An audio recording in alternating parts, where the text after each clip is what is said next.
Bubble sort. Bubble sort sorting के लिए सबसे सरल एल्गोरिथम है।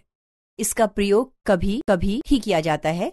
मुख्यतः इसका सॉर्टिंग एल्गोरिथम की इंट्रोडक्शन के लिए होता है। बबल सॉर्ट O(n) की घात 2 सॉर्टिंग एल्गोरिथम से संबंधित है, जो इसे बहुत बड़े डाटा की सॉर्टिंग में अयोग्य बनाता है। बबल सॉर्ट स्थिर और ग्रहणीय होते हैं। एल्गोरिथम।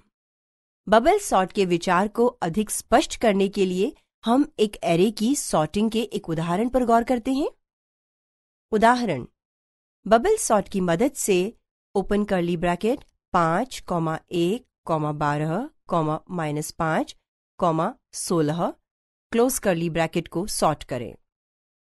एक एरे की शुरुआत से निकटवर्ती एलिमेंट्स की हर एक जोड़ी की तुलना करें और अगर वे रिवर्स ऑर्डर में हैं तो उन्हें स्वैप करें। कम से कम एक स्वैप हो जाने के बाद स्टेप 1 को दोहराएं। आप कल्पना कर सकते हैं कि हर स्टेप में बड़े बबल्स सतह पर तैरने लगते हैं और उसी जगह स्थिर हो जाते हैं। जिस स्टेप पर बबल्स चलना बंद कर देते हैं, सॉर्टिंग रुक जाती है।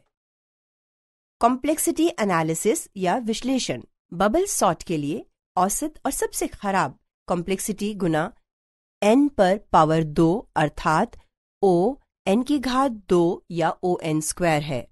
इसके अलावा सबसे खराब स्थिति में यह O(n) की घात 2 स्वैप बनाता है। बबल सॉर्ट अडैप्टिव होता है।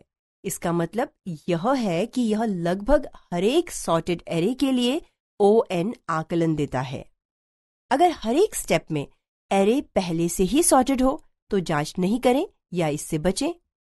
अडैप्टिव प्रॉपर्टी को बचाने के लिए यह जांच आवश्यक है। टर्टल्स और रैबिट्स। बबल सॉर्ट के साथ एक और समस्या यह है कि इसका रनिंग टाइम पूरी तरह से एलिमेंट्स के शुरुआती क्रम पर निर्भर करता है। बड़े एलिमेंट्स या रैबिट्स तेजी से ऊपर जाते हैं, जबकि छोटे एलिमेंट्स या टर्टल बहुत धीमी गति से नीचे जाते हैं। इस समस्या को कॉकटेल सॉर्ट में दूर किया जाता है। टर्टल के उदाहरण: विचार करें, array open curly bracket 2, 3, 4, 5, 1 close curly bracket को लगभग सॉर्ट कर लिया जाता है। यह एक एरे को सॉर्ट करने में O(n) की घात 2 आइट्रेशन लेता है। रैबिट का उदाहरण: array open curly bracket 6, 1, 2, 3, 4, 5 close curly bracket भी लगभग सॉर्टेड है, लेकिन यह सॉर्ट करने में O(n) आइट्रेशन लेता है। Element open curly bracket 6 close curly bracket एक रैबिट है। यह उदाहरण बबल सॉर्ट की अडैप्टिव प्रॉपर्टी को दर्शाता है। Code snippets. बबल सॉर्ट को लागू करने के कई तरीके हैं।